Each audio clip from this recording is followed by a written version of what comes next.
नमस्कार, आपका द भक्ति पाठ चैनल में स्वागत है। क्या आप जानते हैं कि शनिदेव केवल दंड देने वाले देवता नहीं, बल्कि न्याय और कर्मफल के सबसे बड़े देव हैं। यदि आपकी मेहनत का फल नहीं मिल रहा, घर में बार बार परेशानियां आ रही हैं और धन नहीं रुक रहा है, या शनि की साढ़े साती और ढैया से जीवन प्रभावित है, तो आज ही यह शनिवार व्रत कथा आपके जीवन की दिशा बदल सकती है। इस कथा को श्रद्धा से अंत तक सुनने वाले भक्तों पर शनिदेव की विशेष कृपा बरसती है। इसलिए वीडियो को बीच में ना छोड़ें और आइए श्रद्धा के साथ आरंभ करते हैं शनिदेव की पावन कथा।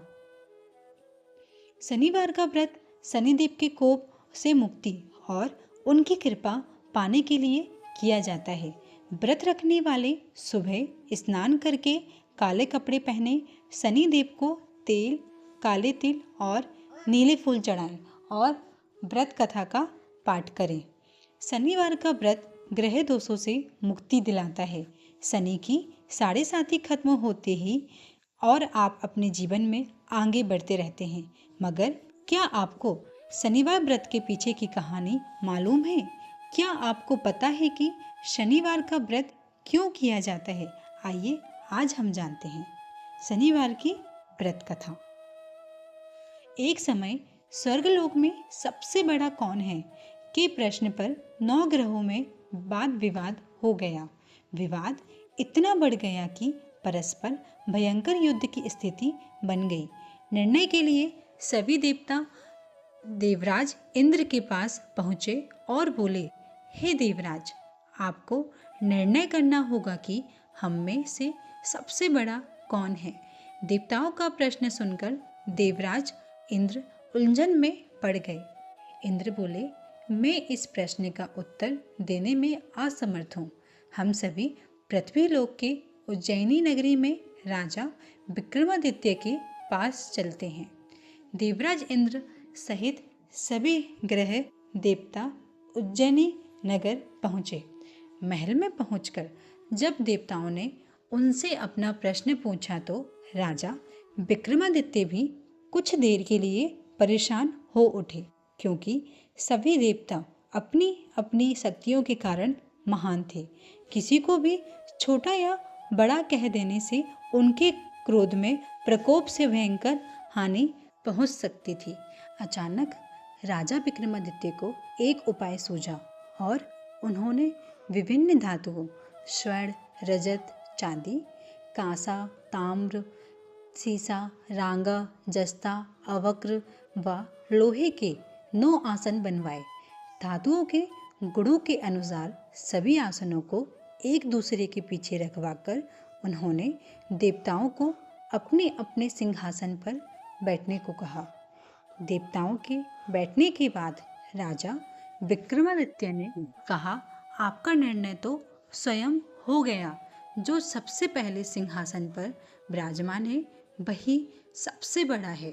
राजा विक्रमादित्य के निर्णय को सुनकर शनि देवता ने सबसे पीछे आसन पर बैठने के कारण अपने को छोटा जानकर क्रोधित होकर कहा, राजा विक्रमादित्य, तुमने मुझे सबसे पीछे बिठाकर मेरा अपमान किया है। तुम मेरी शक्तियों से परिचित नहीं हो। मैं तुम्हारा सर्वनाश कर दूंगा। शनि ने कहा, सूर्य एक राशि पर 1 महीने, चंद्रमा 2.25 दिन, मंगल 1.5 महीने, बुध और शुक्र 1 महीने, बृहस्पति 13 महीने रहते हैं, लेकिन मैं किसी राशि पर 7.5 तक रहता हूँ। बड़े बड़े देवताओं को मैंने अपने प्रकोप से पीड़ित किया है। राम को 7.5 के कारण ही वन में जाकर रहना पड़ा और रावण को 7.5 के कारण ही युद्ध में मृत्यु का शिकार बनना पड़ा। राजा, अब तू भी मेरे प्रकोप से नहीं बच सकेगा। इसके बाद अन्य ग्रहों के देवता को प्रसन्नता के साथ चले गए, परंतु शनिदेव बड़े क्रोध के साथ वहां से विदा हुए। राजा विक्रमादित्य पहले की तरह ही न्याय करते रहे। उनके राज्य में सभी स्त्री पुरुष बहुत आनंद से जीवन यापन कर रहे थे। कुछ दिन ऐसे ही बीत गए। उधर शनि देवता अपने अपमान को भूले नहीं थे। विक्रमादित्य से बदला लेने के लिए एक दिन शनिदेव ने घोड़े के व्यापारी का रूप धारण किया और बहुत से घोड़े के साथ उज्जैनी नगरी पहुंचे। राजा विक्रमादित्य ने राज्य में किसी घोड़े के व्यापारी के आने का समाचार सुना तो अपने अस्पबाल को कुछ घोड़े खरीदने के लिए भेजा। घोड़े बहुत कीमती थे। अस्पबाल ने जब वापस लौटकर इस संबंध में बताया तो राजा विक्रमादित्य ने स्वयं आकर एक सुंदर व शक्तिशाली घोड़े को पसंद किया। घोड़े की चाल देखने के लिए राजा उस घोड़े पर सवार हुए तो वह घोड़ा बिजली की गति से दौड़ पड़ा। तेजी से दौड़ता घोड़ा राजा को दूर एक जंगल में ले गया और फिर राजा को वहां गिराकर जंगल में कहीं गायब हो गया। राजा अपने नगर को लौटने के लिए जंगल में भटकने लगा, लेकिन उन्हें लौटने का कोई रास्ता नहीं मिला। राजा को भूख प्यास लग आई। बहुत घूमने पर उसे एक चरवाहा मिला। राजा ने उससे पानी मांगा। पानी पीकर राजा ने उस चरवाहे को अपनी अंगूठी दे दी। फिर उससे रास्ता पूछकर वह जंगल से निकलकर पास के नगर में पहुंचा। राजा ने एक सेठ की दुकान पर बैठकर कुछ देर आराम किया। उस सेठ ने राजा से बातचीत की तो राजा ने उसे बताया कि मैं उज्जैनी नगरी से आया हूँ। राजा के कुछ देर दुकान पर बैठने से सेठ जी की बहुत बिक्री हुई। सेठ ने राजा को बहुत भाग्यवान समझा और खुश होकर उसे अपने घर भोजन के लिए ले गया। सेठ के घर में सोने का एक हार खूंटी पर लटका हुआ था।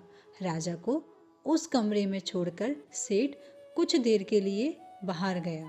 तभी एक आश्चर्यजनक घटना घटी। राजा के देखते ही देखते सोने के उस हार को खूंटी निगल गई। सेठ ने कमरे में लौटकर हार को गायब देखा तो चोरी का संदेह राजा पर ही किया, क्योंकि उस कमरे में राजा ही अकेला बैठा था। सेठ ने अपने नौकरों से कहा कि इस परदेसी को रस्सियों से बांधकर नगर के राजा के पास ले चलो। राजा ने विक्रमादित्य से हार के बारे में पूछा तो उसने बताया कि उसके देखते ही देखते खूंटी ने हार को निगल लिया था। इस पर राजा ने क्रोधित होकर चोरी करने के अपराध में विक्रमादित्य के हाथ पांव काटने का आदेश दिया। राजा विक्रमादित्य के हाथ पैर काटकर उसे नगर की सड़क पर छोड़ दिया गया।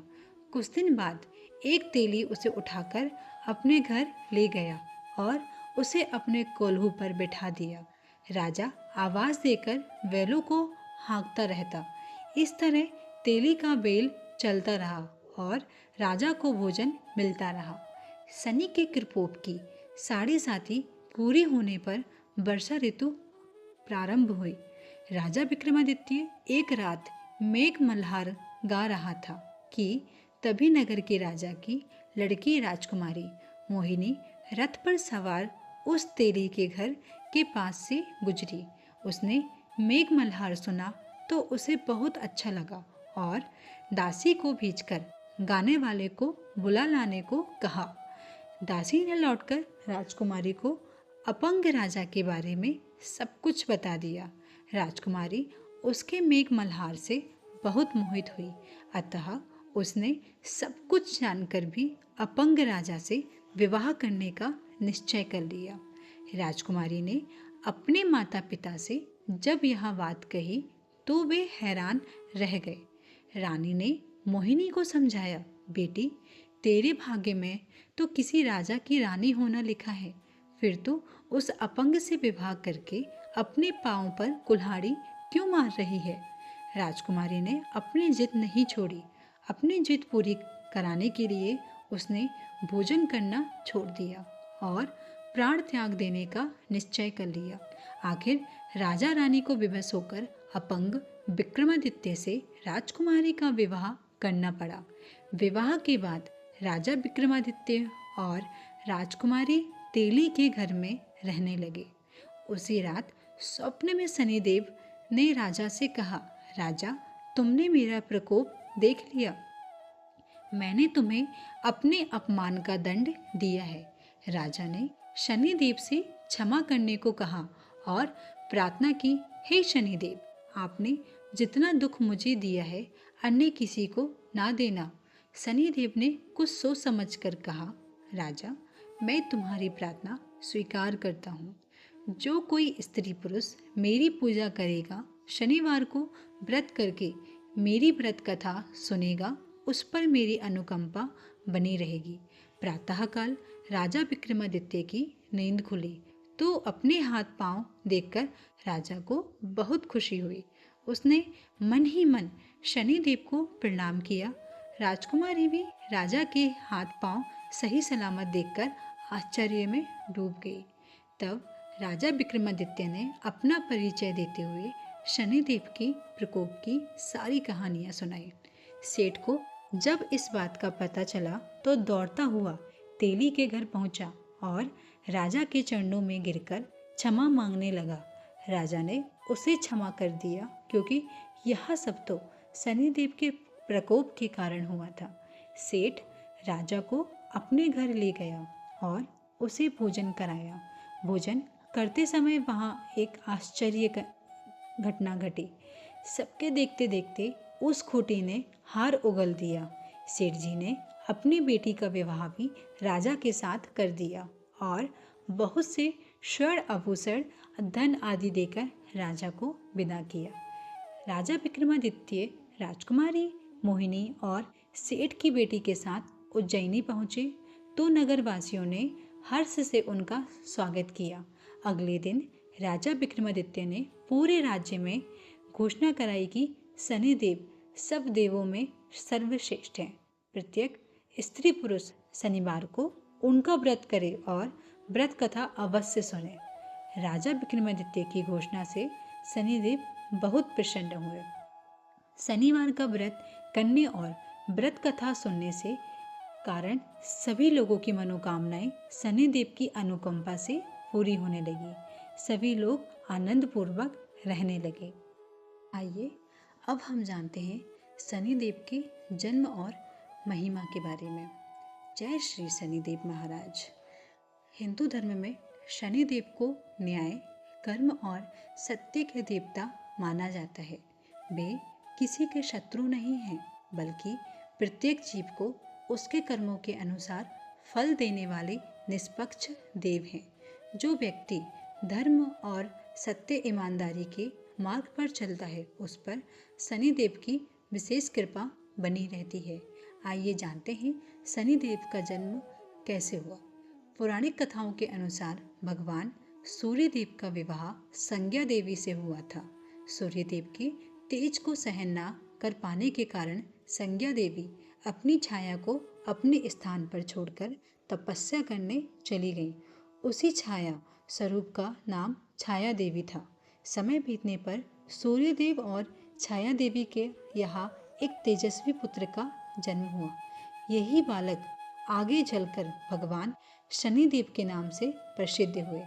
कहा जाता है कि जब छाया देवी गर्भवती थी, तब भी भगवान शिव की कठोर तपस्या में लीन रहती थी। तपस्या के कारण उन्होंने भोजन और विश्राम का बहुत कम ध्यान रखा। इसी कारण गर्भ में पल रहे बालक का वर्ण अत्यंत श्याम हो गया। इसलिए शनिदेव का स्वरूप गहरे नीले या श्याम वर्ण का माना जाता है। जब शनिदेव का जन्म हुआ तो उनकी तपस्या और दिव्य भक्ति इतनी प्रबल थी कि जैसे ही उन्होंने अपनी पहली दृष्टि सूर्यदेव पर डाली, सूर्य का तेज कुछ समय के लिए मंद पड़ गया। इसलिए सूर्यदेव को आश्चर्य हुआ और बाद में उन्हें अपने पुत्र की अद्भुत शक्ति का ज्ञान हुआ। भगवान शिव का आशीर्वाद। शनिदेव बचपन से ही भगवान शिव के परम भक्त थे। उन्होंने कठोर तपस्या कर भगवान शिव को प्रसन्न किया। शिवजी उनकी तपस्या और निष्पक्ष स्वभाव से अत्यंत प्रसन्न हुए और उन्हें एक महान उत्तरदायित्व प्रदान किया। भगवान शिव ने कहा, हे शनि, आज से तुम समस्त प्राणियों के कर्मों के अनुसार उन्हें न्याय दोगे। जो जैसा कर्म करेगा उसे वैसा ही फल प्राप्त होगा। तुम्हारे न्याय से कोई भी देवता, दानव या मनुष्य बच नहीं सकेगा। इसी कारण शनिदेव को कर्म फलदाता और न्याय के देवता कहा जाता है। शनिदेव का वाहन कौवा माना जाता है, जो सतर्कता, न्याय और कर्म का प्रतीक है। उनके हाथों में दंड, त्रिशूल, धनुष या गदा का वर्णन मिलता है, जो धर्म की रक्षा और अधर्म के दंड का संकेत देते हैं। बहुत से लोग शनिदेव से भयभीत रहते हैं, लेकिन वास्तव में वे केवल बुरे कर्मों का दंड देते हैं। जो व्यक्ति सत्य, सेवा, दान, परिश्रम और ईमानदारी का जीवन जीता है, शनिदेव उस पर विशेष कृपा बरसाते हैं। उनकी कृपा से व्यक्ति को सम्मान, सफलता, स्थिर धन, उत्तम स्वास्थ्य और जीवन में उन्नति प्राप्त होती है। शनिदेव कभी किसी के साथ अन्याय नहीं करते। वे राजा को रंक, अमीर को गरीब और सभी को समान दृष्टि से देखते हैं। उनके दरबार में केवल कर्म का महत्व है, पद या प्रतिष्ठा का नहीं।